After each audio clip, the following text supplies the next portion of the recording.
இது வானத்தின் வாசல். உங்கள் துக்கம் சந்தோஷமாய் மாறும், உங்கள் கவலைகள் கண்ணீர் எல்லாம் மறைந்து விடும். நன்றி டாடி, நன்றிப்பா. உங்கள் துக்கம் ஆமா, உங்கள் கவலைகள் கண்ணீர் எல்லாம் மறைந்து விடும். கிறிஸ்துவுக்குள் மிகவும் பிரியமானவர்களே, உங்கள் யாவருக்கும் அன்பின் வாழ்த்துக்கள். ஆண்டவரும் அருமை இரட்சகருமாய் இயேசுவின் நாமத்தில் நான் உங்களை வாழ்த்துகிறேன். கர்த்தர் உங்களை ஆசீர்வதிப்பாராக. வேண்டும் உங்கள் சந்தோஷத்தின் நேர நிகழ்ச்சியின் மூலமாக உங்களை சந்திப்பது எங்களுக்கு மிகுந்த மகிழ்ச்சி. உங்களுக்காக நாங்கள் ஜெபித்து வருகிறோம். உங்களுடைய ஜெபத்தினாலும் நீங்கள் எங்களை தாங்கும்படி நாங்கள் உங்களை அன்பை கேட்டுக்கொள்ளுகிறோம். எங்களுடைய சபையானது நியூ இந்தியா சபை, கன்னியாகுமரி மாவட்டம், குளச்சல் அருகாமையிலே கொட்டல்மாடு என்கிற பகுதியில் இருக்கிறது. தேவ பிள்ளைகள் இந்த ஊழியத்தை நேசித்து ஜெபியுங்கள். உபவாச கூட்டங்கள் வெள்ளிக்கிழமை நடைபெறுகிறது. காலை 10:30 முதல் 12:45 வரைக்கும் நடைபெறுகிறது. ஞாயிறு ஆராதனை காலை 8 மணி முதல் 9:30 வரைக்கும், 10 மணி முதல் 12:30 வரைக்கும், இரவு 7 மணி முதல் 8:30 வரைக்கும் நடைபெறுகிறது. தெய்வ பிள்ளைகள், நீங்கள் ஜெபித்து கொள்ளுங்கள். உங்களுடைய ஜெபத்தினால் நீங்கள் தாங்கும் பொழுது இன்னும் பெரிதான காரியங்களை ஆண்டவர் செய்வார். உங்களுக்கும் நாங்கள் எதை ஜெபிக்கணும்னா நீங்கள் எங்களை தொடர்பு கொள்ளுங்கள். உங்கள் ஜெப விண்ணப்பங்களை வாட்ஸ்அப் எண்ணின் மூலமாக எங்களுக்கு அனுப்பி வையுங்கள். நாங்கள் உங்களுக்காக ஜெபிப்போம். ஆண்டவர் உங்கள் வாழ்க்கையில் நன்மையானதை அவர் தருவார். கிறிஸ்துவுக்குள் மிக பிரியமானவர்களே, இந்த நாளிலே நான் உங்களுக்கு சொல்லுகிற ஒரு செய்தி, நம்முடைய நன்மைக்கு எதிராய் போராடுகிற சத்துரு. நம்முடைய வாழ்க்கையில் கர்த்தர் நமக்கு தர விரும்புகிற, கர்த்தர் தர சித்தம் கொண்டிருக்கிற, கர்த்தர் தருகிற ஆசீர்வாதத்திற்கு, நன்மைக்கு, விடுதலைக்கு விரோதமாய் போராடுகிற சத்ரு என்கிற தலைப்பில் நான் 2 காரியத்தை நான் உங்களுக்கு சொல்ல வாஞ்சிக்கிறேன். நம்முடைய வாழ்க்கையிலே நாம் எப்படி இருக்க வேண்டும், சத்ருவை ஜெயிப்பதற்கும் தேவனிடத்திலிருந்து நன்மையை பெற்றுக்கொள்வதற்கும் நாம் என்ன செய்ய வேண்டும் என்று 2 காரியத்தை நான் இன்றைக்கு உங்களுக்கு நான் சொல்லுகிறேன். கடந்த வாரத்து செய்தியிலே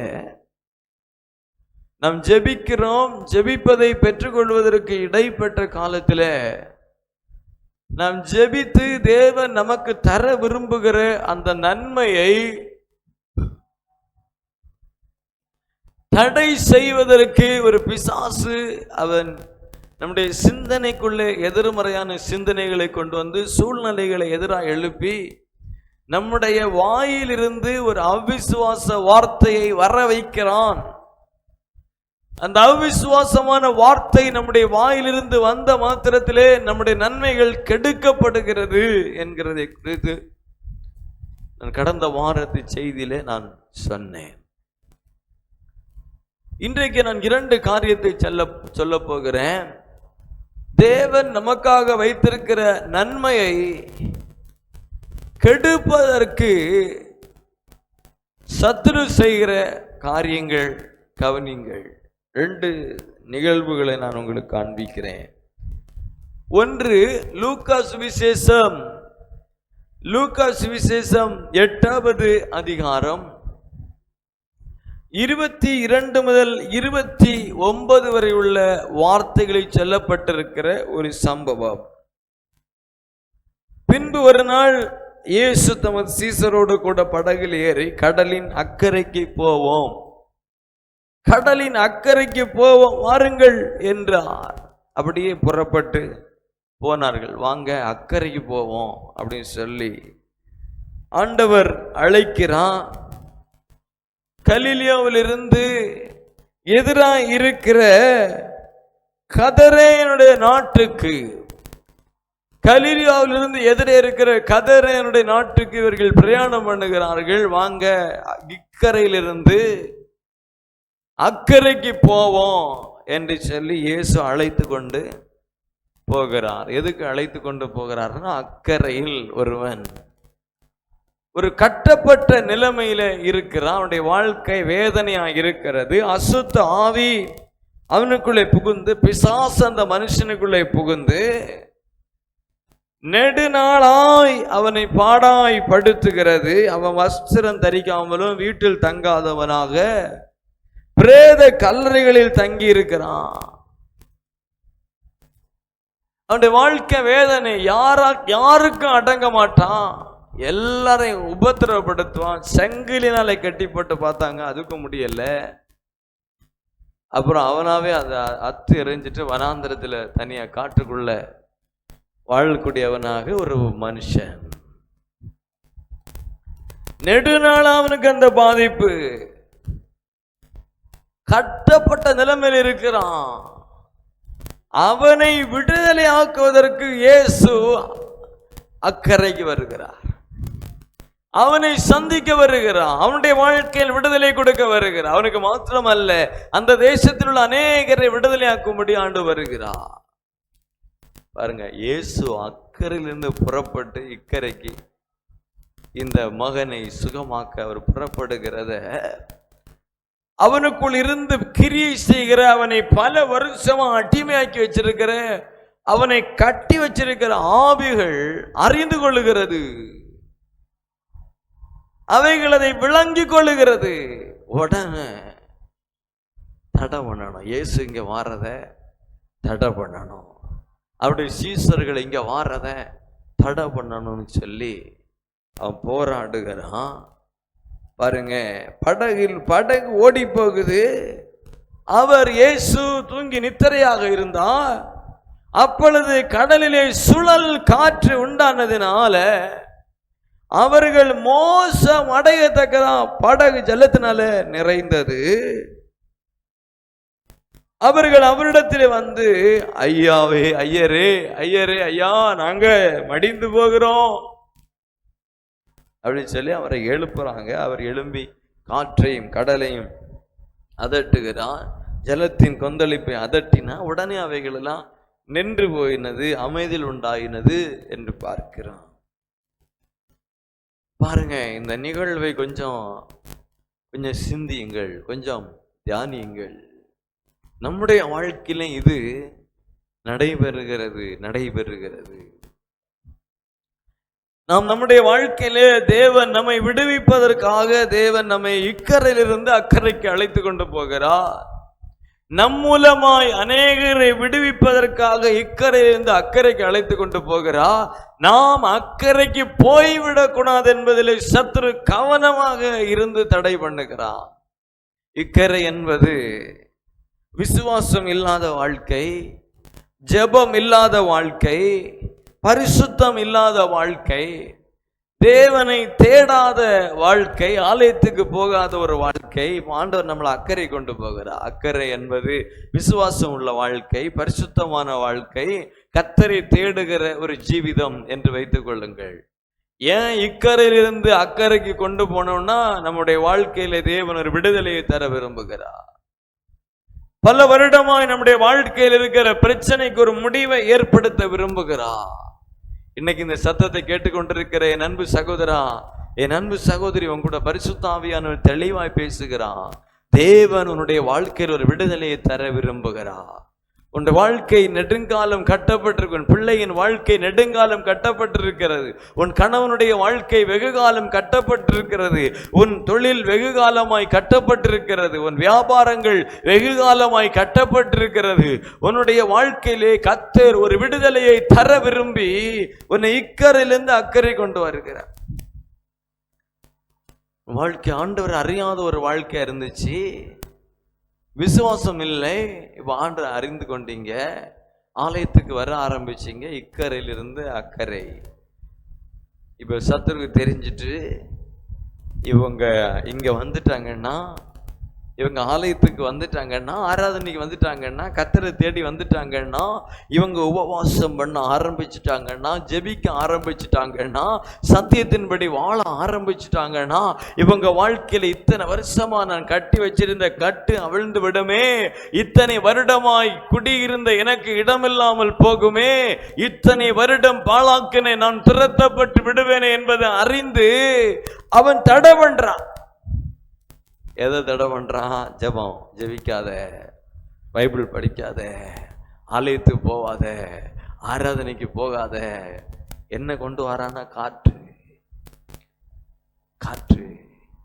சிலர்லாம் வீட்டில் ஜெபிச்சா அன்னைக்கு பிரச்சனை வந்துடும், பைபிள் படிக்க ஆரம்பிச்சா அன்னைக்கு பிரச்சனை வந்துடும், குடும்பமா ஜெபம் பண்ணிட்டா அன்னைக்கு ஒரு குழப்பம் வந்துடும், குடும்பமா ஜெபிக்கணும் தீர்மானம் பண்ணிட்டா அன்னைக்கு வீட்டில் பிரச்சனை, ஜெபம் பண்ணிட்டா பிரச்சனை. இனி ஆண்டவர் உண்மையா வாழணும், பரிசுத்தமா வாழணும், இனி கர்த்தருக்கு ஊழியம் செய்யணும், இதை பண்ண அதை பண்ண சில தீர்மானம் எடுத்து அந்த வழியில வந்தோடனே சில பிரச்சனை, சில போராட்டம். அது வரைக்கும் ஒன்றும் இல்லை. ஒரு சகோதரன் என்னட்ட எப்படி சொன்னார், பிரதர், நான் எப்பெல்லாம் இனி ஆண்டவருக்கு பிரியமா வாழணும்னு தீர்மானம் பண்ணி இனி தினமும் ஜெபிக்கணும், அதிகாலை ஜெபிக்கணும், வேத வாசிக்கணும் அப்படின்னு தீர்மானம் பண்ணி ஆண்டவருக்குள்ள வாரேனோ 2 அல்லது 3 நாளைக்குள்ள என் வீட்டில் பெரிய பிரச்சனை வந்துடும். வீட்டில் இல்லைன்னா என் வேலை ஸ்தலத்துல பெரிய பிரச்சனை வந்துடும், இல்லைன்னா ஒரு விபத்து நடக்க வரும், இல்லைன்னா சரீரத்துல ஏதோ ஒரு பலவீனம் வரும், எதோ வந்துருது. இப்படியே என்னுடைய வாழ்க்கையில 15 ஆண்டுகள் கடந்து போகுது. தீர்மானம் எடுப்பேன், ஆண்டவருக்குள்ள வருவேன், ஜெபத்தை ஆரம்பிப்பேன், ஆலயத்துக்கு ஒழுங்கா வருவேன், இப்படி ஒரு பிரச்சனை வந்துடும், அப்படியே நின்றுருவேன். அப்புறம் சில நாட்கள் கழிஞ்சு மறுபடியும் அப்படியே வருவேன், அப்படியே நின்றுருவேன். இப்படியே போகுது பிரதர். இதனால இப்போ நான் இனி இதெல்லாம் வேண்டவே வேண்டாம், நம்ம எப்போ இருக்க மாதிரி இருந்துருவோம், ஜெபம் வேண்டாம், ஆராதனை வேண்டாம், பரிசுத்த வாழ்க்கை வேண்டாம், ஊழியம் வேண்டாம், இப்படி இருந்துருவன் தீர்மானிச்சுட்டேன் பிரதர் அப்படி சொன்ன. பாருங்க சத்துரு எவ்வளவு தந்திரமானவன் என்பதை பாருங்க. நம்முடைய வாழ்க்கையில இக்கரையில் இருந்து, இந்த இருளான ஸ்தலத்தில் இருந்து அக்கறை என்கிற வெளிச்சத்துக்கு தேவன் கொண்டு போக விரும்புகிறான். அங்க போயிட்டா நம்முடைய வாழ்க்கையில விடுதலை வந்துவிடும் என்பதை அறிந்த சத்துரு நாம் அதை போக விடாதபடி, வர விடாதபடி அவன் தடை பண்ணுவதற்கு பெரிய காற்றுகளை, கொந்தளிப்புகளை, சுழல் காற்றுகளை அனுப்பி சில நேரங்களிலே மரணமே வருவது போல பயமுறுத்துகிறான்.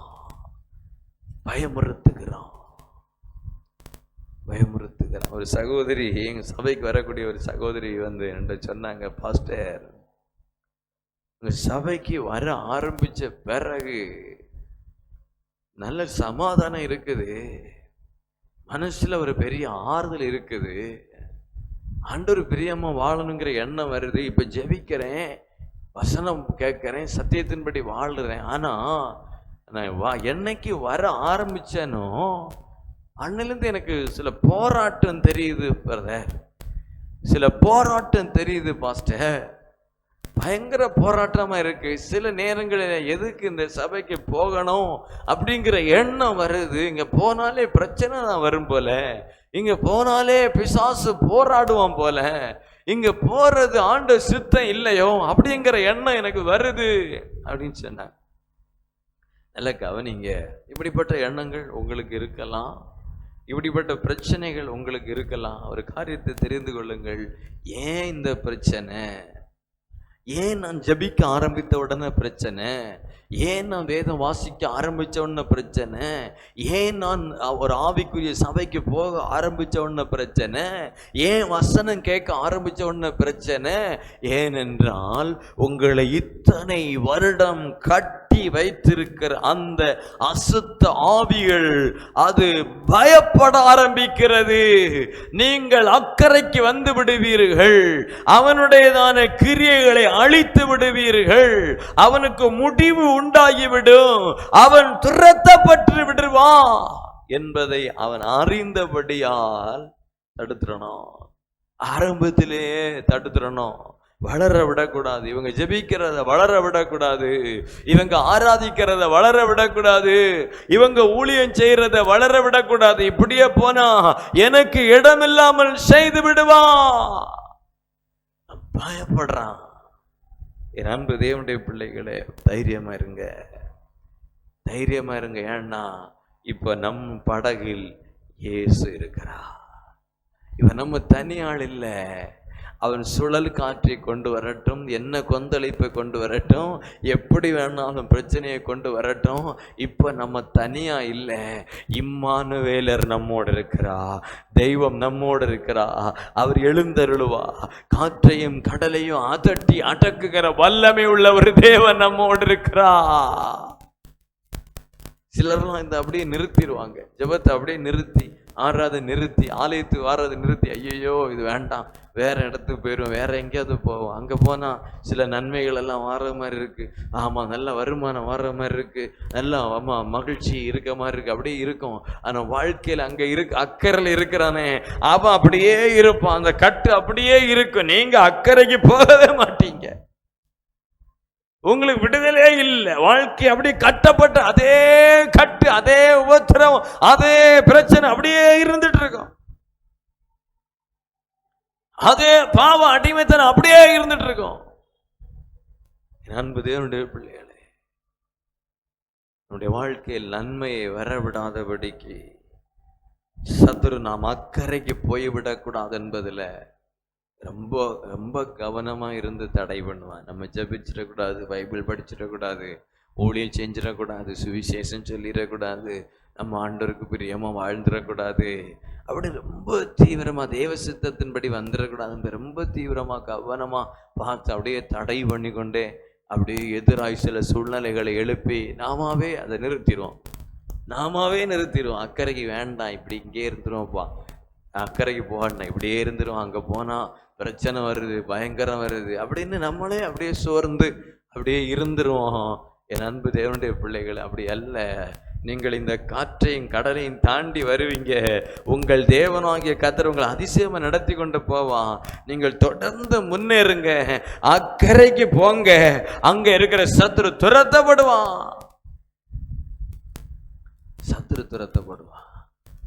இதில் நம்ம கவனமா இருக்கணும். இரண்டாவது இன்னொரு சம்பவத்தை நான் சொல்லுகிறேன். தானியேலின் புஸ்தகம் 9ஆம் அதிகாரம் 23வது வசனத்தை பாருங்கள். நீ மிகவும் பிரியமானவன், அதில் நீ வேண்டிக் கொள்ள தொடங்கின போதே கட்டளை வெளிப்பட்டது. நான் அதை அறிவிக்க வந்தேன். இப்போது சொல்லுகிற வார்த்தையை நீ கவனித்து கேட்டு தரிசனத்தை அறிந்து கொள். தானியேல் ஜெபிக்க ஆரம்பிக்கிறார். ஒரு தீர்மானத்தோட தேவ சமூகத்தில் தன்னை தாழ்த்தி உபவாசம் பண்ணி ரெட்டிலும் சாம்பல் உட்கார்ந்து தேவனாகி ஆண்டவர் ஜபத்தினாலும் விண்ணப்பத்தினாலும் தேட என் முகத்தை அவருக்கு நேராக்கி தேவ சமூகத்தில் தன்னுடைய பாவங்களுக்காக, தன் தேசத்தின் பாவங்களுக்காக, தன் முற்பிதாக்களின் பாவங்களுக்காக ஆண்டவர் சமூகத்தில் உபவாசம் பண்ணி மன்றாடி ஜெபிக்க தீர்மானம் பண்ணுகிறார். 3 வாரம் தேவ சமூகத்தில் ஜெபிக்கும்படி தீர்மானம் பண்ணுகிறார். சாதாரணமான உணவை உட்கொண்டு தன்னுடைய வேலைகள் இருந்தது, அலுவல் இருந்தது. இப்ப கேபினட் மினிஸ்டர் தானியேல், நிறைய காரியங்கள் உண்டு. இதன் மத்தியிலேயும் தேவ சமூகத்திலிருந்து தன் ஜெபத்தை ஏறெடுக்கிறார். இடைவிடாமல் ஆராதிக்கிறவர், இடைவிடாமல் ஜெபிக்கிறவர் இந்த தானியேல். இவர் 21 நாட்கள் உபவாசம் பண்ணி ஜெபிக்கணும்னு தீர்மானம் பண்ணி கர்த்தர் சமூகத்தில் இருந்தாலும் கூட வேதம் சொல்லுகிறது, இவர் ஜெபிக்க ஆரம்பித்த உடனே, வசனத்துல பாருங்க, நீ வேண்டிக் கொள்ள தொடங்கின போதே கட்டளை வெளிப்பட்டது. ஒரு தானியேல் தேவ சமூகத்தில் போய் உட்கார்ந்து எதுக்காக ஜெபிக்கிறான் என்பதை ஆண்டவர் அறிந்து உடனே அவனுக்கு பதில் கொடுக்கிறார். நல்ல கவனிங்க நண்பு தேவனுடைய பிள்ளைகளே, நாம் தேவனுடைய சமூகத்தில் போய் இருந்து ஜெபிக்க ஆரம்பிக்கும் போதே நம்முடைய ஜெபங்கள் கேட்கப்படுகிறது, நம்முடைய ஜெபங்களுக்கு பதில் அனுப்பப்படுகிறது, நன்மைகள் அனுப்பப்படுகிறது. வேதம் சொல்லுது, ஆபத்து காலத்தில் என்னை நோக்கி கூப்பிடு, நான் உன்னை விடுவிப்பேன். என் நாமத்தினால் நீங்கள் என்னிடத்தில் எதை கேட்டாலும் அதை நான் செய்வேன். விசுவாசம் உள்ளவர்களை நீங்கள் ஜெபத்தில் எவைகளை கேட்பீர்கள் அவைகளை பெற்றுக்கொள்வீர்கள். நம்ம எதை கேட்கிறோமோ ஆண்டவர் உடனே அதை செய்கிறேன். என்னை நோக்கி கூப்பிடு, நான் உனக்கு மறு உத்தரவு அருளிச்சேன். நீ அறியாததும் உனக்கு எட்டாதுமான பெரிய காரியங்களை உனக்கு அறிவிப்பேன் என்று ஆண்டவர் சொல்லுகிறார்.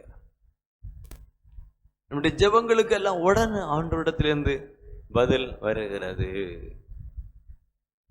ஜெபிக்க ஆரம்பிச்சிருக்கிறோம். உதாரணத்துக்கு நாம் ஒரு மணி நேரம் ஜெபிக்க தீர்மானம் பண்ணி இருக்கிறோம் என்றால்,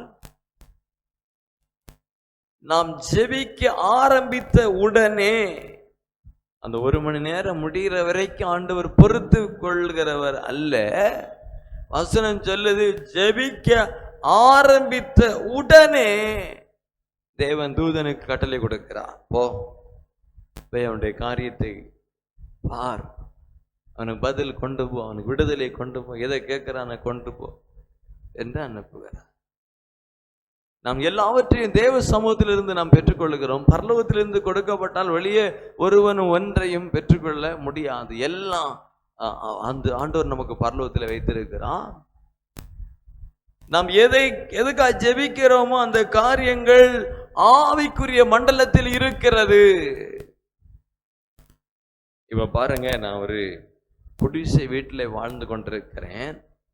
நான் தேவனை விசுவாசிக்கிறேன். ஆண்டவரே, எனக்கு ஒரு நல்ல வீடு வேணும். இந்த வீடு மழை காலத்திற்கு வெயில் காலத்திற்கு ஏற்றதா இல்லை. ஆண்டவரே, நான் வாழ எனக்கு தகுதியான ஒரு வீடு வேணும் அப்படின்னு சொல்லி நான் ஜெபிக்கிறேன். நான் ஜெபிக்க ஆரம்பித்த உடனே ஆண்டவர் எனக்கான வீட்டை ஆண்டவர் கொடுக்கிறார். எனக்கான ஒரு நல்ல மாடி டெரஸ் வீடை ஆண்டவர் எனக்காய் கொடுக்கிறார். இப்பொழுது அது ஆவிக்குரிய மண்டலத்தில் இருக்கிறது. சில சொல்லுவாங்க, ஒரு வீட்டுக்காக 5 வருஷமா ஜெபம் பண்ணேன், 10 வருஷமா ஜெபம் பண்ணேன், 20 வருஷமா ஜெபம் பண்ணேன், ஆண்டவர் கொடுத்தார் அப்படி சொல்லுவாங்க. ஆனா வேதம் சொல்லுகிற ஒரு உண்மை என்னன்னா, நாம ஜெபிக்க ஆரம்பித்த உடனே கட்டளையிடப்பட்டு விட்டது, அவனுக்கு வீடை கொடு. கட்டளை போயாச்சு. ஆவிக்குரிய மண்டலத்தில் இருக்கிற அந்த வீட்டை நான் என் சரீர கண்களால் பார்ப்பதற்கு அல்லது சரீர மண்டலத்தில் பெற்றுக்கொள்வதற்கு ஒருவேளை 5 வருஷம் ஆகுது, 10 வருஷம் ஆகுது. ஆனா தேவனோ நான் ஜெபித்த உடனே அதை எனக்கு அனுப்பிவிட்டார். என்ன பிரதர் சொல்றீங்க? நான் ஜெபம் பண்ண உடனே கர்த்தர் அதை எனக்கு தந்து விடுகிறா. அப்ப ஒரு 10 வருஷம் இடைவெளி அல்லது 15 வருஷ இடைவெளி வந்ததே, அதுக்கு என்ன காரணங்க? 10 வருஷம் கழிச்சு தானே நான் அதை பார்த்தேன், பெற்றுக்கொண்டேன், சுதந்திரிச்சேன். ஆவிக்குரிய மண்டலத்தில் இருக்கிறத இந்த சரீர மண்டலத்தில் அல்லது சரீர பார்வையில் நான் அதை பார்ப்பதற்கு தேவன் எனக்கு அனுமதித்திருந்தோம், தேவன் அதை எனக்கு வாக்கு பண்ணி இருந்தோம், தேவன் எனக்கு கட்டளையிட்டிருந்தோம். நான் பெற்றுக்கொள்வதற்கு 10 வருஷம் ஆகி போச்சு பிரதர், இதுக்கு என்ன காரணம் அப்படின்னு நீங்க கேட்டா அதுதான் சொல்ல போறேன். நான் ஜெபித்தேன், உடனே ஆண்டவர் கட்டளை கொடுத்தான், உடனே அதை எனக்கு வாய்க்க பண்ணிவிட்டான். ஆனால் அநேக நேரங்களில் நான் அதை உடனே பெற்றுக்கொள்ள முடியவில்லை. காரணம், நான் அதை பெற்றுக்கொள்ள முடியாதபடிக்கு இடையில் ஒருவன் போராடுகிறான், இடையில் ஒருவன் யுத்தம் பண்ணுகிறான், தடை பண்ணுகிறான், எதிர்த்து நிற்கிறான். தானியேல் ஜெபம் பண்ண ஆரம்பித்த உடனே ஆண்டவர் கட்டளை கொடுத்துட்டார், நீ மிகவும் பிரியமானவன், ஆதலால் நீ வேண்டிக் கொள்ள தொடங்கின போது கட்டளை வெளிப்பட்டது என்று ஆண்டவர் பேசுறார்.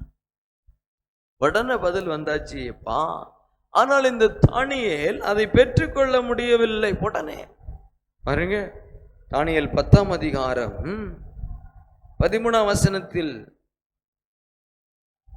12ஆம் வசனம். அப்பொழுது அவன் என்னை நோக்கி, தானியேலே பயப்படாதே, நீ அறிவை அடைகிறதுக்கும் உன்னை உன்னுடைய தேவனுக்கு முன்பதாக சிறுமைப்படுத்துகிறதுக்கும் உன் மனதை செலுத்தின முதல் நாள் துவங்கி உன் வார்த்தைகள் கேட்கப்பட்டது.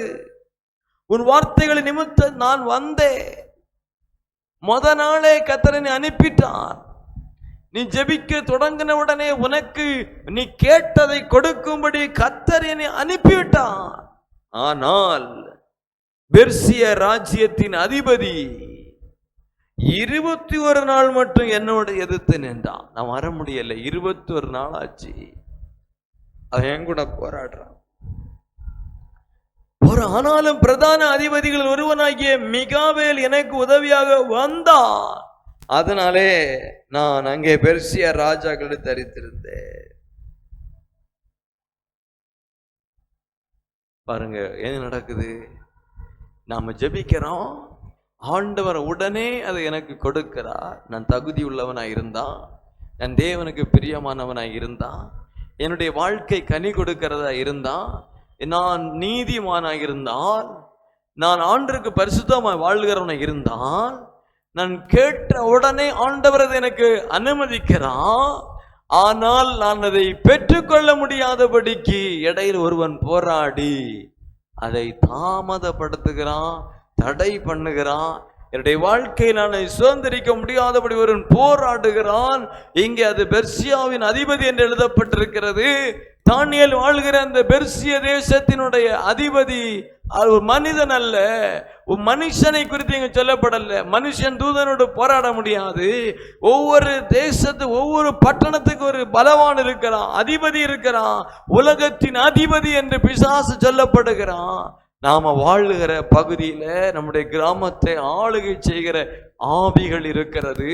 நம்முடைய பட்டணங்களை ஆளுகை செய்கிற ஆவிகள், நம்முடைய தேசத்தை ஆளுகை செய்கிற ஒரு அதிபதி இருக்கிறான். அவன் என்ன செய்யறான்னா, வான மண்டலத்தில நமக்கு வர வேண்டிய நன்மையை தடுத்து போராடுகிறான். அதனாலதான் எபேசியர் 6:18 சொல்லுது, எல்லா ஜெபத்தோடும் விண்ணப்பத்தோடும் ஆவியில் ஜெபிங்க. எபேசியர் 6:12 சொல்லுது, உங்களுக்கு போராட்டம் உண்டு. இப்பிரபஞ்சத்தின் பொல்லாத ஆவிகளோடும் வான மண்டலத்தின் சேனைகளோட உங்களுக்கு போராட்டம் உண்டு.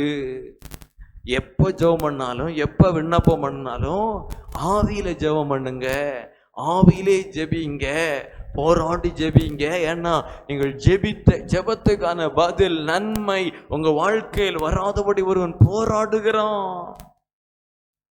விளங்குதா? அப்ப நம்ம ஜெபிக்கிறோம், இதை ஆண்டவன் தாங்கன்னு கேட்கிறோம், அதோட முடிஞ்சிடல. நாம் அதை பெற்றுக்கொள்ளும் வரைக்கும் ஒரு போராட்டம் இருக்குது. அந்த நன்மையை தடுப்பதற்காக சத்துரு போராடுகிறான். நான் அவனுக்கு எதிர்த்து நிற்க வேண்டாம்.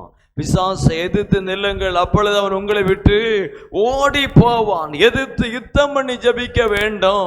வெறும் மாம்சமான ஜபம், எழுதி வச்சு வாசித்து ஜபிக்கிற ஜபம், ஏதோ கேட்டு ஜபிக்கிற ஜபம் நன்மையை பெற்றுக்கொள்ள விடாதுங்க. மாம்சத்தில் ஏதோ வழக்கமாக ஜபிக்கிற ஜபம், திரும்ப திரும்ப ஜபிக்கிற ஜபம், அது அந்த எதிராளியோடு போராடாது. ஆவியில் ஜபிக்கணும், பரிசுத்த ஆவியில் ஜெபிக்கணும்.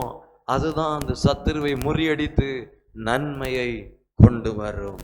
ஜெபிப்போமா? எங்கள் நல்ல ஆண்டவரே, இந்த நல்ல வேளைக்காக நாங்கள் உம்மை துதிக்கிறோம், ஸ்தோத்தரிக்கிறோம். கேட்ட வார்த்தைகளுக்காக நன்றி செலுத்துகிறோம். நம்முடைய பிள்ளைகள் கேட்ட இந்த சத்தியத்தின்படியாக என்னுடைய வாழ்க்கையில் நன்மை வரவிடாதபடி போராடுகிற சத்துருவை அறிந்து கொண்டு அவனுக்கு விரோதமாய் நிற்கவும், விரோதமாய் எதிர்க்கவும், எதிர்த்து போராடவும், ஜெயம் பெற்றுக்கொள்ளவும் இனி உள்ள நாட்களில் ஆண்டவர் கிருபை கொடும், ஆசீர்வதியும்.